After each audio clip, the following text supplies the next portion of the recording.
Estamos iniciando una nueva serie de mensajes que le hemos titulado Metanoia. Metanoia, eso es lo que vamos a estar viendo por todo este mes de abril y todavía todo el mes de mayo. Vamos a hablar sobre metanoia.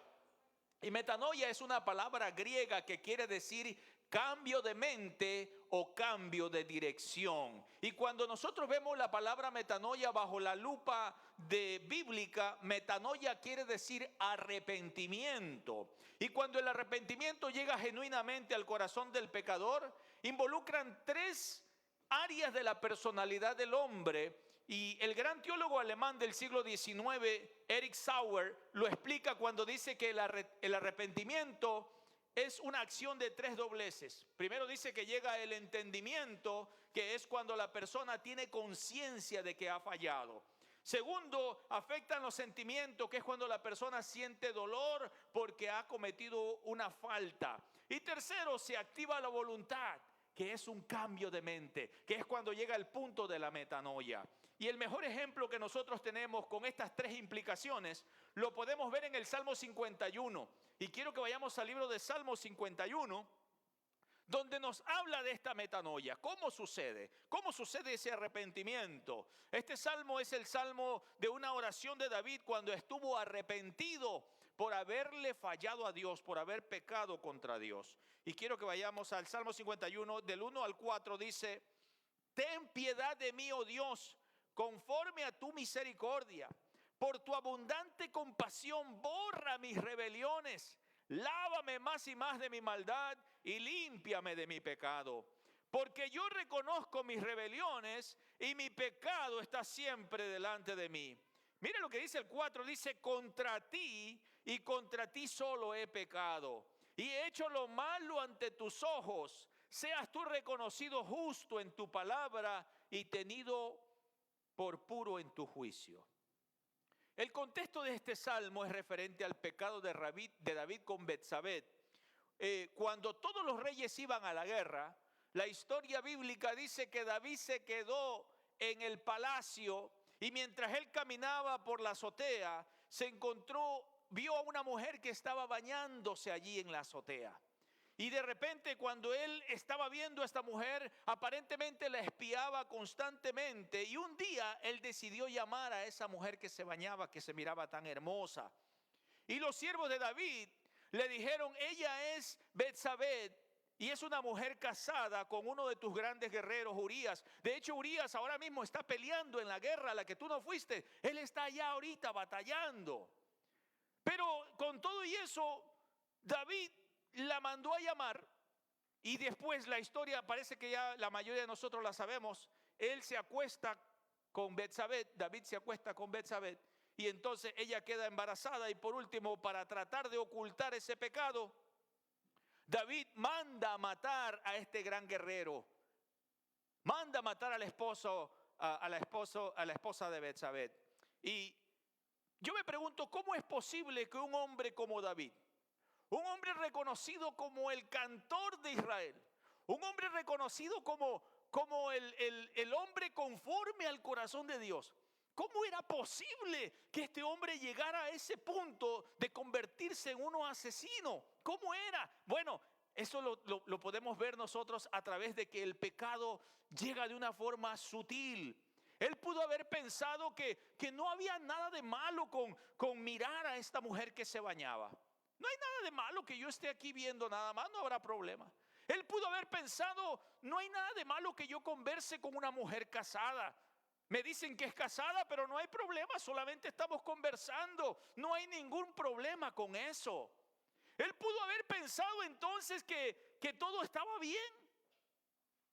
Y es que el pecado llega de una forma tan sutil que cuando usted menos se da cuenta, el pecado llegó a la puerta de su casa y le ha puesto el pie allí para entrarse con todo. Son como los vendedores. Cuando llega un vendedor a tu casa y le abres la puerta, sabes que está difícil que lo saques de allí. No te noto convencido. Si le diste una oportunidad, él va a hacer todo lo posible para poder entrar, o sea, para poder venderte su su producto. Y esos son los buenos vendedores. Yo también hice algo de ventas en un tiempo. Y si uno tiene que tratar de poder vender su producto, y para eso ofrecerle a las personas, hablar y ahí tenerle la puerta en el pie. Así llega el pecado, tratando de convencerte que no hay nada de malo en que tomes esa decisión. No hay nada de malo que uno pegue una miradita. No hay nada de malo que uno en el teléfono por ahí vea algo de pornografía o ahí en la computadora. No hay nada de malo. Al fin y al cabo yo no estoy haciendo nada. Solamente estoy viendo. A veces digamos a pensar, no hay nada de malo. Entonces además yo no le hago mal a nadie. A nadie le estoy haciendo mal. No estoy engañando a mi esposa. I'm a good boy. Soy una buena persona. Y el enemigo te hace pensar que no hay nada de malo. El problema es que después de que uno entra en ese proceso, somos envueltos por el pecado. Y una vez que el pecado nos envuelve, entonces ciega nuestra mente. Y después vienen las consecuencias del pecado. Cuando Betsabé se da cuenta que está embarazada, había llegado el problema. Porque ella podría ser apedreada, pues era una mujer casada y no podía decir que era su marido el que la había embarazado, porque el marido estaba en una guerra. Así es que ellos trataron de ocultar el pecado y la forma más rápida fue matando a este varón llamado Urías. Se trató de ocultar el pecado. Entendemos que David no hubiera cometido o no se hubiera él realizado como un asesino. Él no se hubiera convertido en un asesino del esposo de Betsabé de buenas a primeras. Tuvo todo un proceso que lo llevó de un pecado a otro. El primer pecado que lo llevó fue primero a espiarla, a mirar, porque el pecado entra por la vista o por los oídos si estás ciego. Entonces el pecado primeramente te llama la atención. Y eso fue lo que sucedió con David. Él no se convirtió en un asesino de buenas a primeras. Primero una miradita sencilla, no hay problema con que yo vea. Y después ese pecado de espiarla lo llevó al adulterio. Se acostó con la mujer de uno de sus grandes guerreros. Y tercero, por último, el adulterio lo llevó a convertirse en un asesino. Y es que el pecado llegó a enceguecer la mente del salmista David. Y no fue hasta que fue confrontado por el profeta Natán, no fue hasta que llegó esa palabra directa al corazón de David que lo hizo entender la gravedad de su pecado.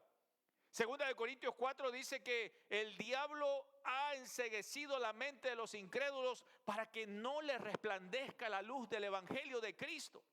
El enemigo ha cegado la mente de las personas. Y esto me lleva a mí a pensar en qué están cegadas las personas.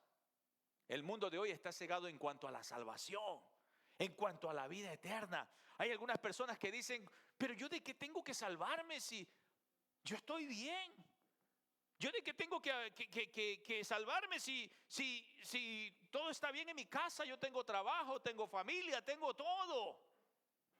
Además, cuando yo muera voy a quedar dormido.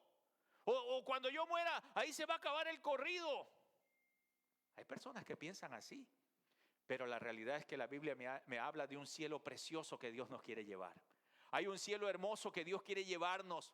Pero también hay un infierno espantoso que Dios quiere librarnos de ese lugar. Y para eso ha enviado a su Hijo amado Jesucristo. Para que entonces nosotros podamos encontrar la salvación y la vida eterna. El mundo está cegado en cuanto a las consecuencias del pecado. La gente no entiende que la paga del pecado es muerte. Y no entiende porque lo primero que entra es la muerte espiritual. Porque, por ejemplo, si uno comete algún pecado, uno dice, pero ¿de qué muerte? A mí no me pasó nada. Yo hice ese pecado y como que nada, no cayó ningún rayo del cielo, no hubo trueno, no hubo nada. Sigamos la fiesta, porque no pasó nada. No te noto convencido. Porque de repente una persona puede estar de repente dudosa en cometer algo. Y como que no, como que sí, pero Dios me va a castigar y quién sabe qué. Y de repente, ¡plum!, se resbala. Y como vio que no pasó nada, dijo, pues no ha pasado nada. Vamos otra vez a otra y a otra. Y cuando menos te das cuenta, el pecado va endureciendo tu corazón y te va llevando de una a otra. ¿Y sabes lo que sucede? Eso se llama muerte espiritual. Porque una vez que usted se muere espiritual, un muerto ya no siente nada. ¿Están aquí, mis amados? Cuando una persona ya no siente convicción, ya no siente convicción de pecado, ya no siente nada, eso quiere decir que ya la persona murió espiritualmente. Por eso dice la palabra de Dios que la paga del pecado es muerte. Y la muerte que lleva es la muerte espiritual. Quedamos desconectados de Dios, quedamos apartados de Dios. Y la Biblia dice que el mundo está destituido de la gloria de Dios. Estamos desconectados de esa gracia de Dios. Y por eso Dios envía su gracia previniente para que el hombre pueda ser despertado y entonces pueda entender que necesita a Dios. Y mientras no venga esa gracia previniente, el muerto sigue muerto en sus delitos y pecados. Pero cuando viene la gracia de Dios, entonces somos despertados. And when you are wake up, y cuando ya Dios te despierta, entonces se despierta en ti un deseo, una hambre de buscar la gloria de Dios, un deseo de buscar al Señor, de alabarlo, de adorarlo, un deseo entonces ahora de hacer las cosas bien. Por eso es cuando alguien se entrega a Cristo, empieza a hacer cambios en su vida. Empieza cambios primeramente en su vida. Esos cambios así, o sea, van en algunos de poco a poco. En otros son cambios radicales. Es todo un proceso conforme usted va entregándose a Dios. Porque Dios es como cuando usted lo invita al Señor a su casa. O Dios es como cuando usted invita a alguien a su casa. Las personas en su casa puede decir una invitación solamente a que te visiten. Y usted lo que hace es cuando va a llegar una visita, ¿qué es lo que hacen las personas en la casa cuando va a llegar una visita? Le pega una limpiadita. ¿Correcto? Usted una limpiadita allí, ahí arregla los muebles, le echa perfume, ¿no? Hace algo que se vea por lo menos algo bonito porque va a llegar la visita, va a llegar Aileen. No te noto convencido. Bueno, por lo menos así era mi hermana cuando iba a llegar su novio en esos tiempos. Ella limpiaba todo y ya nosotros sabíamos va a llegar el novio a visitarla. Entonces limpiamos todo, arreglamos todo. Esa persona llega y dice, wow, qué bonito está aquí. Está todo rico, un ambiente rico, hay galletitas, hay cafeticos, hay de todo, todo está bien. Pero esa persona nada más llega hasta ahí. No tiene acceso a los cuartos. No tiene acceso a la recámara principal. No tiene acceso, solamente es un invitado que llega a ese lugar y hasta ahí se le ha permitido llegar. Y a veces nosotros tenemos al Señor así. Solamente has sido invitado aquí a una área de mi vida. Pero no te metas a este cuarto de mi vida, a esta área de mi vida, porque allí es un desastre. It's a mess. Mi vida es un desastre y ahí no quiero que te metas. Y lo peor de todo es que no lo queremos invitar. No lo queremos entregar esa área. Batallamos para entregarle. Pero conforme usted va las áreas de su vida, entonces el Señor va ayudándole a limpiar eso. Produce transformación, produce cambio, produce metanoia, produce algo que lo lleva a un cambio de dirección, a un cambio de mente para entrar a un cambio de dirección. Así es que el arrepentimiento primeramente involucra el intelecto. Salmo 51:3 dice, porque yo reconozco mis rebeliones y mi pecado está siempre delante de mí. El arrepentimiento inicia entonces cuando las personas se dan cuenta o reconocen que han fallado. Ahí es cuando inicia el arrepentimiento.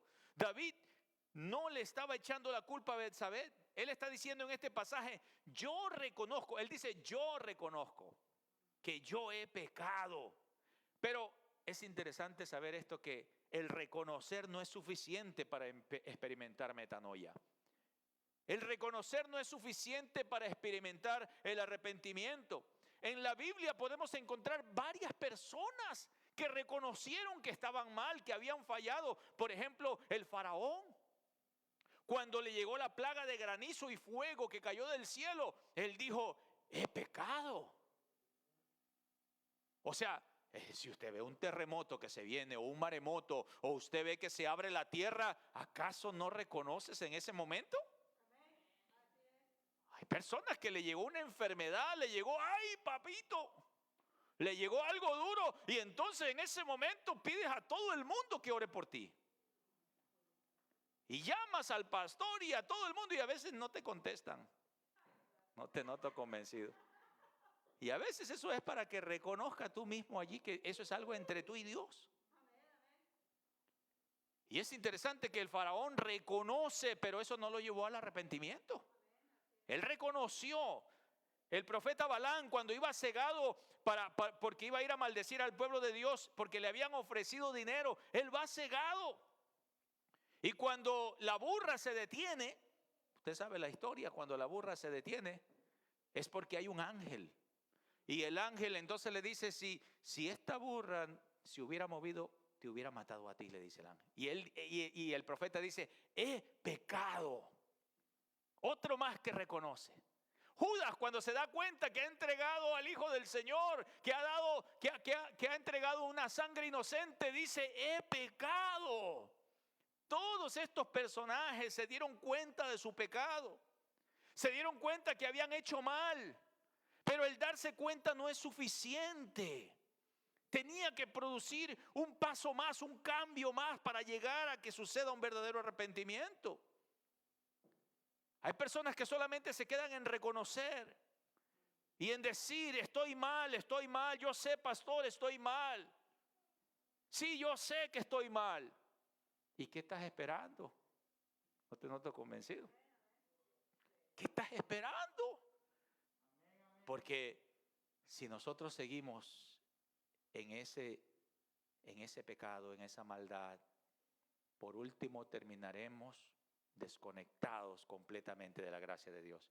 Y a veces cuando estamos nosotros en ese proceso, a veces Dios nos envía personas, o Dios nos habla a través de algún sueño, o Dios nos habla a través de Aileen, de una palabra, de un mensaje, o de repente usted que está ahorita pasando, Aileen le mandó este link y de repente usted pasó y escuchó y ese soy yo. Tal vez el Señor te está hablando, pero ya has reconocido que estás mal, pero ahora ¿qué sigue? Tenemos que nosotros reconocer, pero también el arrepentimiento involucra las emociones. Mira lo que dice el Salmo 51:4, dice, contra ti, dice David, y contra ti solo he pecado. He hecho lo malo ante tus ojos, seas tú reconocido justo en tu palabra y tenido por puro en tu juicio. Entonces el arrepentimiento empieza a tener sentido cuando se involucran la mente, pero también las emociones. Aquí ya David se da cuenta que ha hecho maldad y ahora siente remordimiento, siente dolor que le ha fallado al Señor. Y por eso le dice, Señor, contra ti he fallado. O sea, él empieza a sentir dolor. Y si vamos al Salmo 32, hay una parte donde David dice, mientras callé, se envejecieron mis huesos. Y mi gemir en todo el día, él empezó a gemir, a sentir dolor por lo que había pasado. David se inundó en una profunda pena, en un dolor por lo que había hecho, porque había dañado no solamente a Dios, pero también había dañado a su familia. Cuando hay un adulterio en el hogar, no solamente te dañas tú mismo, dañas a tu esposa, no solamente dañas a tu esposa, dañas a tus hijos, dañas a todas las personas afectadas, a la familia de la otra persona. Todo es algo destructivo. Y no vemos esas consecuencias nosotros. No vemos si nos diéramos las consecuencias de lo que puede ocurrir cuando nos dejamos llevar por un desliz que empieza con una mirada, segundo empieza con una plática y tercero de repente va a empezar la muerte. Vas a empezar entonces a morir tú espiritualmente y a matar a otros también, tal como lo hizo David. Y es que uno pensaría, pero no, yo jamás haría eso. Claro que no, nadie está pensando que vamos a hacer algo así. Pero si el enemigo nos dice tranquilito, no hay problema. Esos son cuando un vendedor te va a vender algo que no sirve. Te la hace ver tan bonito. Y ya después que se fue, tú vas a aprender las cosas y no servían. No te noto convencido. Una vez un amigo me cuenta que él está en una parada de un auto, él está en Los Ángeles, California. Él está parado en la luz y en la luz roja le llega a Aileen con un VCR en aquella época, un VCR, un video casetero. Le lleva, le dice, mira, te lo vendo, que está, me lo acabo de sacar ahorita de aquí de una tienda, está. Y dice este amigo que pues le dio un precio, una ganga, era robado de una tienda y lo único que le enseñó, o sea, fue la caja. Y luego le sacó un poquito el plástico y dijo, wow. ¿Y en cuánto dura una luz? Un minuto o un minuto y medio. Y ahí él sacó el dinero y lo pagó allí por comprar cosas robadas para empezar. Cuando él llega a su casa, la ganga, mi amor, vamos a ver película y todo bien. Y cuando lo va a prender, no prendía. Y cuando dice, pues, ¿qué pasa? Esto está medio raro. Cuando lo abrió, el peso de adentro era un ladrillo que estaba metido adentro. Eso es lo que había en ese viciar. A veces así el enemigo nos presenta las cosas tan bien, no hay problema, nadie se va a dar cuenta, todo está bonito. Y de repente compramos la oferta del enemigo y después pagamos con precio lo que realmente hicimos. Es muy importante que nosotros entendamos esto. Entonces, el sentir dolor por haber fallado no es un arrepentimiento completo. Por ejemplo, Saúl se llenó de celos contra David y en muchas cosas él intentó matarlo. Pero en una oportunidad, dice la historia de David y Saúl, que de repente Saúl está descuidado y David va y le corta un pedacito del manto de Saúl. Y cuando Saúl se da cuenta que David le ha perdonado la vida, dice la Biblia que él lloró. O sea, no solamente se dio cuenta que estaba haciendo mal, sino que ahora también se sintió dolor, porque eso fue como un recapitular de que David siempre había sido bueno con él. Y entonces Saúl lloró y le dijo, hijo mío, perdóname, porque yo he intentado hacerte este mal. Pero una cosa es una cosa es arrepentimiento, metanoia, y otra cosa es remordimiento. Porque el remordimiento viene cuando nos damos cuenta que estamos haciendo algo malo, pero de repente el darse cuenta solamente llega hasta cierto punto. Y podemos de repente hasta decir, voy a cambiar esto, voy a hacer aquello.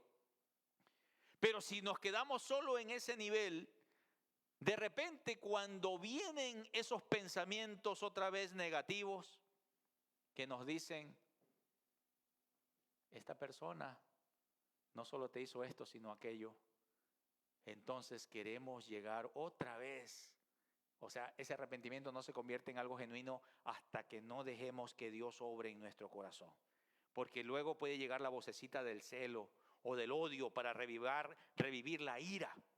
¿Cuántos de nosotros pasamos de repente esta misma situación? El Espíritu Santo de Dios trae convicción a nosotros de que hemos pecado. Y de repente nos damos cuenta, sí, esto está mal. Y a veces hasta nos duele. Y pedimos perdón porque hemos hecho mal. Pero después de un tiempito nos olvidamos otra vez. Hace años atrás miré una historia de un grupo de activistas que ellos intentaban sacar a un borrachito que cambiara su vida, vivían en un basurero y querían que ese borrachito saliera de ese estilo de vida, que hubiera un cambio en él. Así es que lo tomaron al borrachito, lo convencieron y lo llevaron a bañarse, lo bañaron, le dieron de comer, le cortaron el pelo, la barba. O sea, hubo una transformación visual tremenda, que cualquiera que lo miraba decía, este hombre, wow, no es el mismo. El borrachito cuando se vio en el espejo con un traje nuevo, o sea, cuando él se ve en el espejo, él llora. Hubo un sentimiento.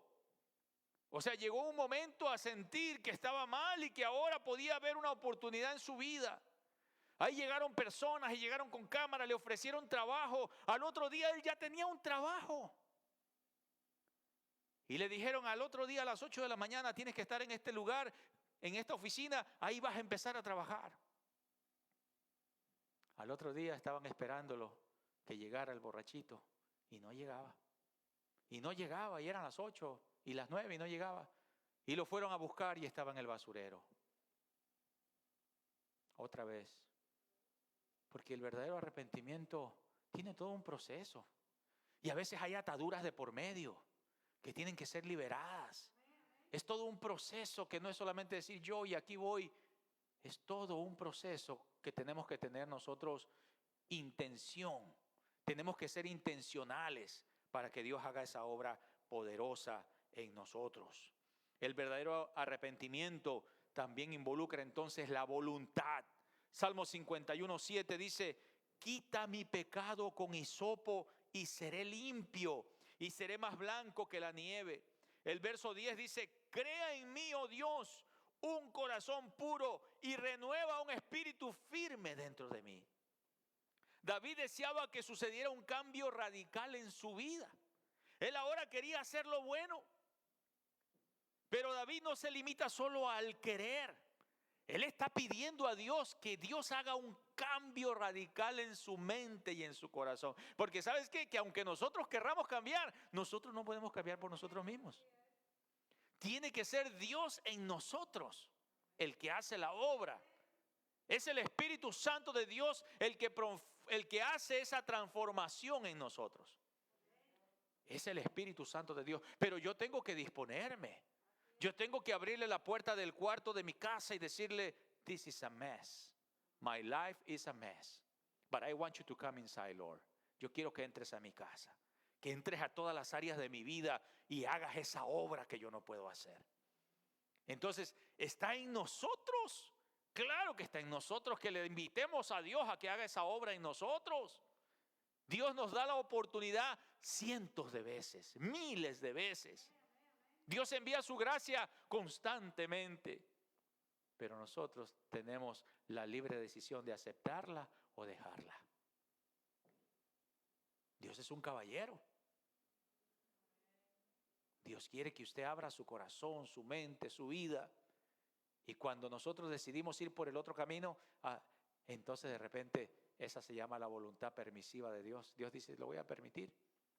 Pero en esa voluntad permisiva usted va a pagar todos los biles que vas a tener todas las facturas que te va a pagar la vida. En la voluntad perfecta, todo está muy bien, porque es Dios el que te está llevando y las luces verdes se ponen blin, blin, blin, blin, blin, blin. Y aunque hayan situaciones adversas y difíciles, sin embargo, Dios te da la capacidad para que pases en medio de esa adversidad. Pero cuando se trata de la luz, de la voluntad permisiva, Dios lo permite, pero las consecuencias las pagamos nosotros.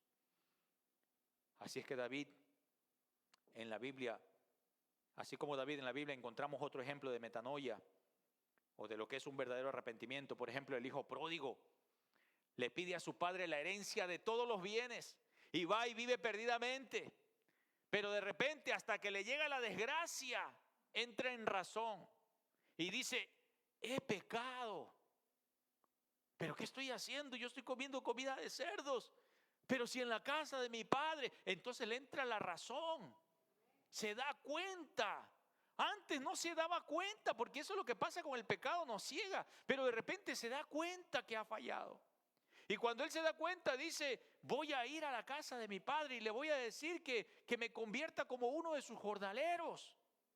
El pecado también te hace llevar hasta un cierto nivel, te ciega la mente para que nada más desees un cierto nivel. Pero cuando tú vienes bajo esa mentalidad y bajo ese nivel, el Señor te quiere llevar a otro nivel. No quiere que seas jornalero, no quiere que seas esclavo, Él quiere que seas hijo. Y te va a llevar a ese otro nivel. Pero es todo un proceso. Él se da cuenta que ha fallado. Ya ni siquiera es un jornalero. Ahora es alguien que está en el suelo comiendo comida de perros, de animales, de puercos. Y necesita volver otra vez a ese camino, a encaminarse con el Señor. Así es que él reconoce. Él se pone triste de todo lo que le ha pasado mal, de sus malas decisiones. Y ahora toma una acción voluntaria para cambiar su vida. Y él dice: iré a la casa de mi padre. Y en cuanto él dice iré, ahora mismo me voy. Ni siquiera tenía que ir al hotel o al lugar donde vivía a recoger maletas, porque no tenía nada. Así es que dijo: iré a la casa de mi padre, y ahí mismo se encaminó hasta donde estaba el padre. Y cuando llega donde el Padre, en ese momento ya está produciendo la metanoia, cambio de dirección. Y ese cambio de dirección lo llevó incluso a ese cambio de la forma en cómo estaba vestido, de su apariencia, de su forma como estaba. El Señor lo transformó y le dio una nueva posición. Eso es lo que el Señor hace en nosotros. ¿Por qué entonces debo de arrepentirme? El arrepentimiento no es una opción, sino un mandato de Dios a que todas las personas se arrepientan. Por ejemplo, nosotros vemos en la Biblia muchas partes donde habla del arrepentimiento. Juan el Bautista, cuando predicaba, lo que él decía es: arrepentíos porque el reino de los cielos se ha acercado. Y hoy esa palabrita arrepentíos casi no la quieren escuchar en las iglesias.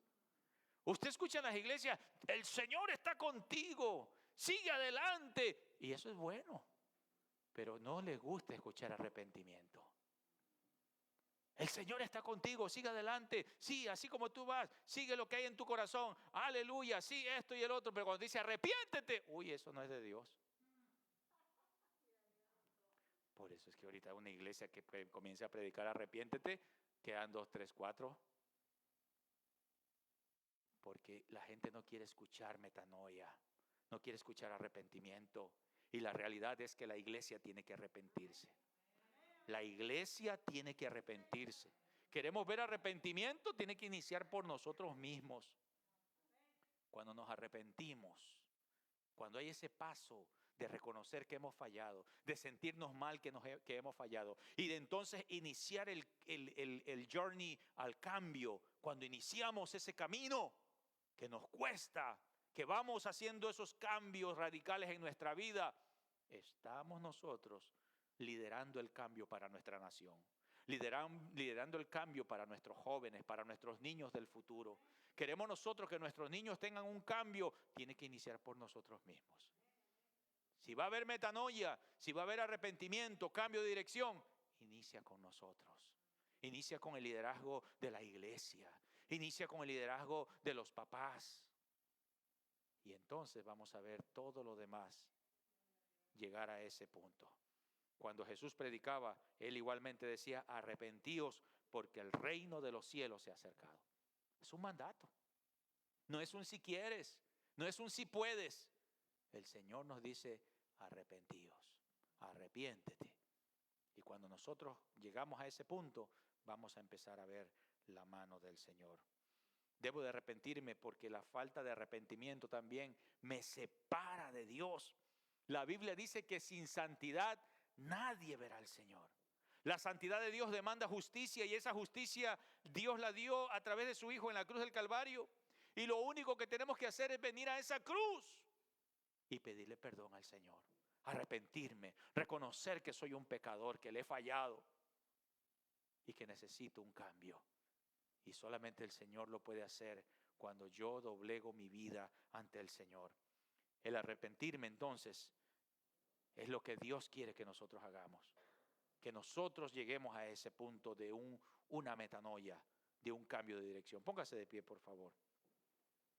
Allá en Proverbios 28:13 dice: el que encubre su pecado no prosperará, pero el que los confiesa y se aparta va a alcanzar misericordia.